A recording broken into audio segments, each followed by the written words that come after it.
크게 아멘으로 화답합니다. 할렐루야. 따라하십니다. 교회에 행하신 기적을 찬송하라. 교회에 행하신 기적을 찬송하라 하는 제목으로 말씀 전합니다. 오늘은 창립기념주일입니다. 우리 예광교회는 1975년 5월 11일 최덕순 원로 목사님이 개척하셨습니다. 우리 교회 옆 바로 근처 16평 2층 그 홀을 당시 80만 원에 전세 내어 시작했습니다. 2년 후 1977년 12월 현재 위치 교회 건축 부지 146평을 구입했습니다. 2년 후 성전 건축 기공 예배를 드렸습니다. 따라서 현관 머릿돌은 1979년으로 되어 있습니다. 이 머릿돌 붓글씨는 이유자 원로 사모님이 쓰신 글입니다. 그 다음 해 1980년 3월 9일 성전 입당 예배를 드렸습니다. 그 다음 해 1981년 6월 14일 성전 봉헌 예배를 드렸습니다. 그리고 2년 후 성전 증축을 위한 대지 73평을 추가 구입했습니다. 그리고 8년 후 1991년 성전 증축 공사를 위한 기공 예배를 드렸습니다. 그 다음 해 1991년 증축 건물을 완성했습니다. 그래서 본 건물이 된 겁니다. 짧았던 예배실이 이렇게 확장이 되었던 것이었죠. 그리고 3년 후 주차장을 확장 건설할 계획을 세웠습니다. 그것을 위해 3층짜리 주택 한 동을 구입했습니다. 그것을 철거한 후 현재 우리가 살고 있는 1층, 2층 주차장을 만들었습니다. 하나님은 원로 목사님과 원로 사모님에게 비전을 주셨습니다. 다름 아니라 성전을 이전해야 한다는 비전입니다. 그 비전에 따라 두 분이 성전 이전 건축터를 결정하시고 확보하셨습니다. 두 분이 정한 장소지만 우리 하나님이 주신 가나안 땅, 약속의 땅입니다. 그 약속의 땅을 얻기 위해 아랑연립 건물을 매입해 오기 시작했습니다. 총 14가구입니다. 따지고 보면 20년, 30년 구입해 온 것입니다. 그동안 연립 건물을 개조하여 그레이스 채플을 만들었습니다. 그레이스 채플은 여러 해 동안 타 교회들과 선교단체를 위해서도 사용됐습니다. 여러분이 아신 대로 마지막 가구를 3년 전에 매입했습니다. 14번째 가구. 완전히 우리 땅으로 만든 후 1년 6개월 동안 설계했습니다. 설계만 1년 6개월. 그리고 작년 봄에 그레이스 채플을 철거했습니다.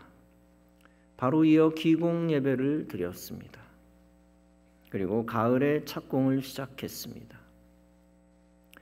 앞으로 지하 4층까지 땅을 파야 합니다. 지금 현재 지하 2층까지 팠습니다. 최근에 안반이 나와 바위를 깨고 있습니다. 전쟁으로 따지면 복병을 만난 것이고 난공불락의 요새를 만난 것입니다. 그러나 그 모든 영적 전쟁을 지휘하시는 분은 하나님입니다. 우리가 성전 건축을 위해 영적으로 성벽을 넘어가고 있습니다. 이제는 영적으로 성벽을 깨며 나아가고 있습니다. 우리 하나님이 난공불락의 요새를 무너뜨려 주실 줄로 믿습니다. 전에도 말씀드렸다시피 모든 시기와 장소를 하나님이 주관하십니다. 우리 교회 가장 적합한 장소를 하나님이 허락하셨습니다. 그리고 가장 적절한 때 하나님이 일하고 계십니다. 그러므로 우리는 하나님이 하셨습니다 라고 고백할 수 있습니다. 우리는 하나님의 심부름을 할 뿐입니다. 그러므로 우리는 그저 오늘까지 함께 하신 하나님께 감사만 해야 합니다. 약속의 땅으로 나아갈 수 있도록 힘주신 하나님께 감사해야 합니다. 우리가 우리 된 이유는 오직 하나님의 은혜입니다. 우리 교회에 필요한 사람과 재정을 주신 하나님의 은혜입니다. 우선 이 법원 단지에 우리 교회를 세우신 것도 하나님의 뜻입니다. 48년 동안 하나님이 이곳에서 함께 하셨습니다. 그리고 여러분들을 모으셨습니다. 50년째 우리는 새 성전에서 예배를 드리게 될 것입니다. 50년은 성서적으로 희년입니다. 레위기 25장은 7번째 안식년 7 곱하기 7 49년과 그것 마무리하는 50년을 희년이라고 말합니다. 영적으로 땅의 해방이라는 뜻을 가지고 있습니다. 따라서 성경적으로 50년은 놀라운 하나님의 새 역사의 출발입니다. 50년 동안 하나님이 함께 하신 것에 우리는 감사만 해야 합니다. 그리고 앞으로 50년부터 역사하실 하나님께 역시 감사만 해야 합니다. 이스라엘 백성들이 애굽에서 해방되었습니다. 그리고 하나님이 약속하신 가나안 땅으로 전진하고 있습니다. 따라서 그 백성들 전체가 광야 교회였습니다. 모세를 영적 지도자로 온 백성이 함께 움직이는 광야 교회입니다. 움직이며 예배드리고 움직이며 적들과 싸웠습니다. 그때마다 하나님이 거할 곳에 이르게 하셨습니다.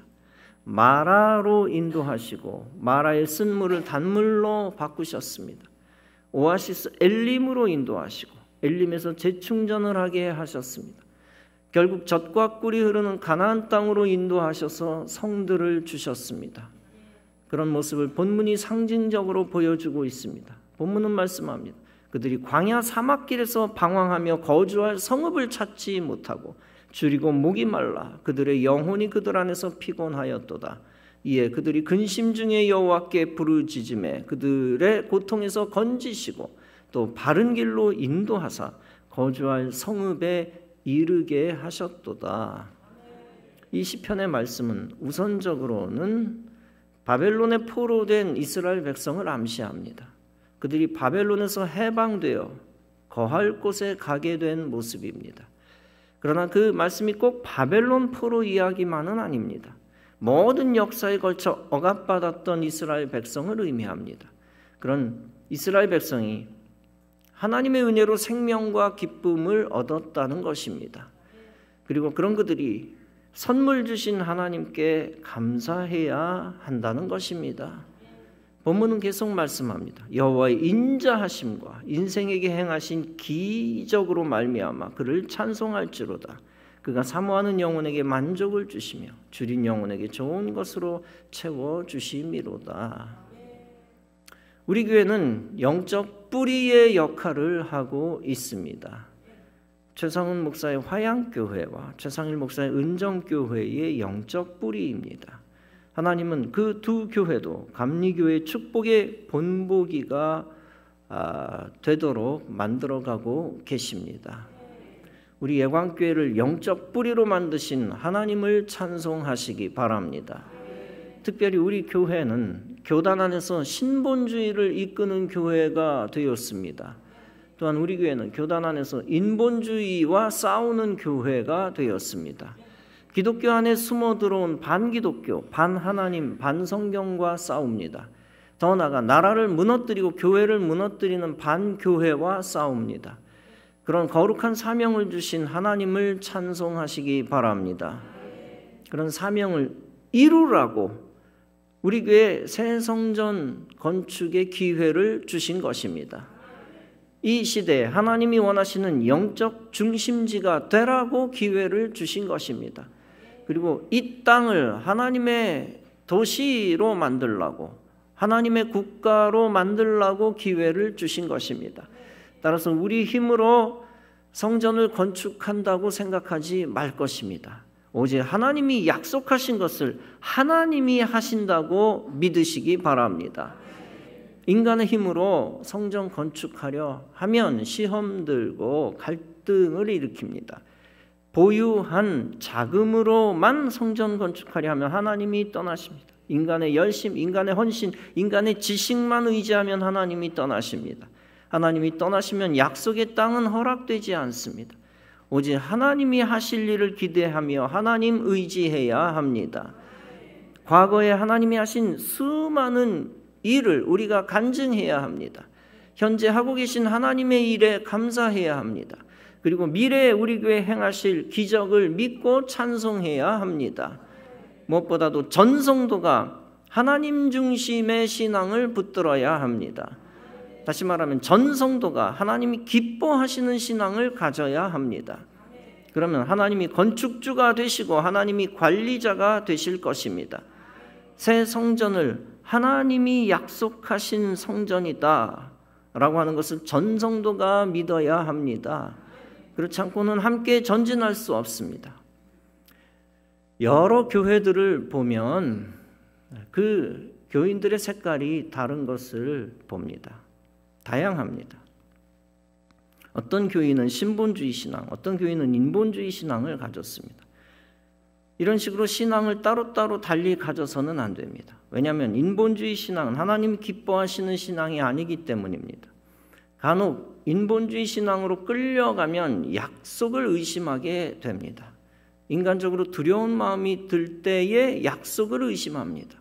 그러면 성벽을 넘어갈 때 성도들이 흩어집니다. 누구는 가나안 땅으로 전진하고 누구는 애굽으로 돌아갑니다. 인본주의 신앙을 가진 이가 많으면 분열의 영이 틈탑니다. 성벽을 넘는 것을 위해서도 하나님의 방법이 아닌 인간의 방법을 쓰려 합니다. 성경의 방법이 아닌 세상의 방법을 쓰려 합니다. 성도를 하나 되게 하는 것도 세상 지식의 방법으로 하려 합니다. 심리학과 상담학의 방법으로 성도를 묶으려 합니다. 처세술이나 정치학의 방법으로 성도를 하나 되게 하려 합니다. 더 나아가 경제적 방법이나 자금의 힘으로 성도를 하나 되게 하려 합니다. 처음에는 되는 것 같지만 그런 방법은 결코 성도를 하나로 만들 수 없습니다. 하나님 중심의 신앙을 떠난 세상의 방법은 결국 자기 무덤을 팝니다. 더 곤궁해지고 더 어둠에 갇히고 더 불행해집니다. 성도들끼리 각자 인간의 가치관으로 무장하여 서로 가르치려고만 듭니다. 그러다 서로 의견이 맞지 않아 분열되고 믿음은 떨어집니다.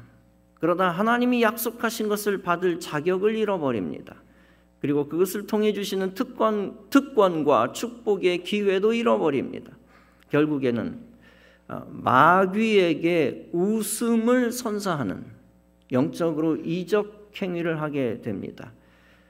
쉽게 말하면 하나님이 원하시는 비전을 차버리고 저주 가운데 들어갑니다. 그러므로 교회는 절대 인본주의에 서서는 안 됩니다. 나를 위해 하나님이 따라줘야 한다는 생각을 하면 안 됩니다. 인간을 위해 하나님이 존재한다는 생각을 하면 안 됩니다. 인간의 이성과 선과 또 의와 가치와 이상을 위해 하나님을 끌어와서는 안 됩니다. 인간의 감정에 맞지 않는 것 같다고 성경을 버려서는 안 됩니다. 인간 생활에 도움이 안 되는 것 같다고 신앙을 포기해서는 안 됩니다. 우리 애광교회는 절대로 인본주의 신앙 교리에 서서는 안 됩니다. 그러면 하나님이 우리 교회에 복 주시지 않습니다. 우리 교회 약속의 땅, 축복의 땅을 약속하셨던 것을 하나님이 후회하실 것입니다.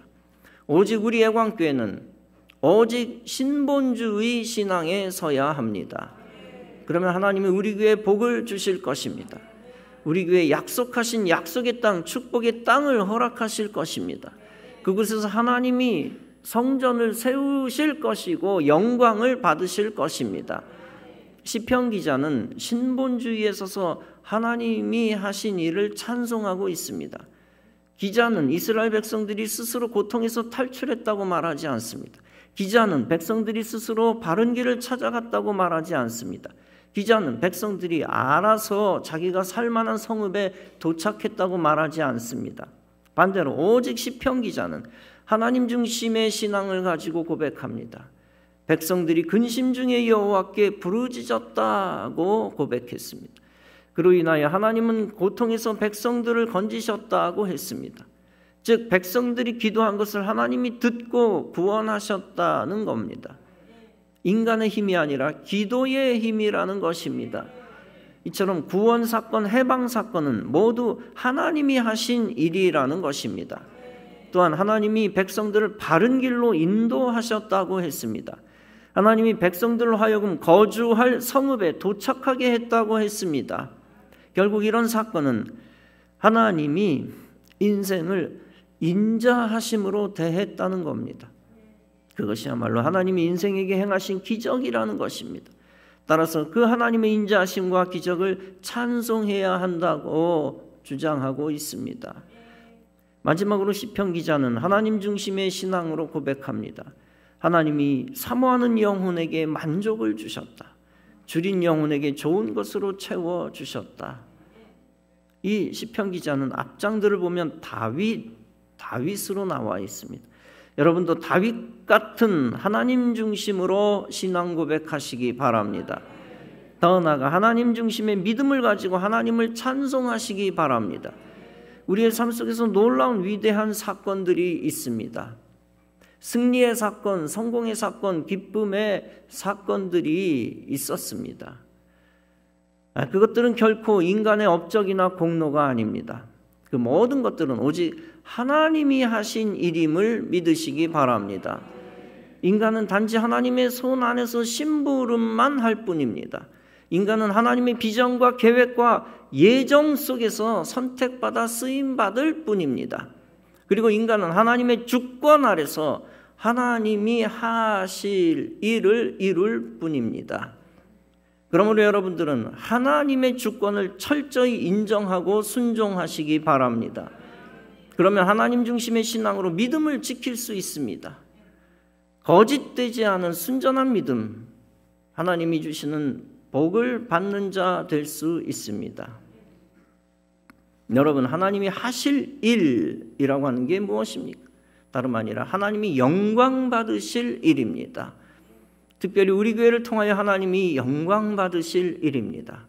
언제 하나님이 영광을 받으실까요? 여러분이 하나님 중심주의에 섰을 때입니다. 여러분이 영혼 구원하고 선교하고 전도할 때입니다. 여러분이 예배를 생명처럼 지키고 충성하고 헌신할 때입니다. 그리고 여러분이 순종과 거룩함으로 교회 안에서 하나 되었을 때입니다. 그 힘을 가지고 온 성도가 신본주의로 하나 되어 성전 건축할 때입니다. 그때 온전히 하나님이 영광을 받으십니다. 미켈란젤로라는 이름을 다 아십니다. 그러나 보톨도 지오반이라는 이름을 기억한 사람은 없을 것입니다. 미켈란젤로의 스승입니다. 미켈란젤로가 14세 되었을 때입니다. 그 스승의 문화생이 되기 위해 그를 찾아갑니다. 스승이 테스트해 보니까 놀라운 탤런트를 가지고 있습니다. 스승이 묻습니다. 너는 위대한 조각가가 되고 싶으냐? 네, 그렇습니다, 스승님. 위대한 조각가가 되기에 무엇이 필요하다고 생각하느냐? 제 재능과 기술을 더 닦아야 된다고 생각합니다. 이렇게 대답했더니 스승이 이런 말을 했다고 합니다. 네 기술만으로는 안 된다. 네 기술을 무엇을 위하여 쓸 것인가에 관해 네가 분명한 결정을 내려야 한다. 그러면서 그는 어린 문하생을 데리고 두 군데를 구경시켜 주었다고 합니다. 손을 잡고 술집을 갔습니다. 그 술집 입구에 아름다운 조각이 있습니다. 이 조각은 아름답다. 그러나 이 조각가는 술집을 위해 이 조각을 사용했단다. 이 스승은 다시 미켈란젤로의 손을 잡고 다른 곳으로 갑니다. 아주 거창한 성전의 입구에 세워진 아름다운 조각상을 보여주었습니다. 그리고 미켈란젤로에게 묻습니다. 너는 이 아름다운 천사의 조각상이 마음에 드느냐? 아니면 저 술집 입구에 씌어진 조각상이 네 마음에 드느냐? 똑같은 조각이지만 하나는 하나님의 영광을 위해 쓰여졌고 또 하나는 술 마시는 흥행과 쾌락을 위해 세워졌단 말이다. 너는 네 기술과 탤런트를 무엇을 위하여 쓰기를 원하느냐? 어린 미켈란젤로는 3번씩 대답했다고 합니다. 스승님, 하나님을 위하여, 하나님을 위하여, 하나님을 위하여 쓰겠습니다. 이처럼 그는 하나님의 영광을 위한 특별한 열정을 가졌습니다. 그런 그에게 하나님은 놀라운 하늘의 지혜와 신비한 영감을 더해 주었습니다. 그로 인하여 여러 성전 속에서 그의 작품을 통해 하나님이 큰 영광을 대대로 받으셨습니다. 사랑하는 성도 여러분, 하나님은 우리 교회를 통하여 큰 영광을 받으실 것입니다. 우리 교회는 신본주의 신앙의 중심지로 하나님이 약속하셨기 때문입니다. 또한 하나님은 새 성전을 통해 큰 영광을 받으실 것입니다. 새 성전은 하나님 중심의 천국 백성들이 거주할 거룩한 성읍이기 때문입니다. 그리고 새 성전은 하나님이 신본주의 신앙의 본보기로 세워가는 영적 중심지이기 때문입니다. 그것을 위하여 하나님은 우리 교회 앞으로 큰 기적을 행하실 것입니다.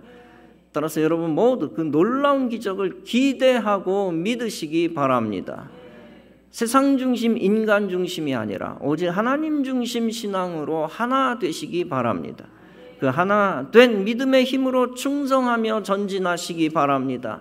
그리고 우리 교회 행하실 하나님의 놀라운 기적을 체험하시기 바랍니다. 약속의 축복을 성취하시는 하나님의 은혜에 항상 감사하시기 바랍니다.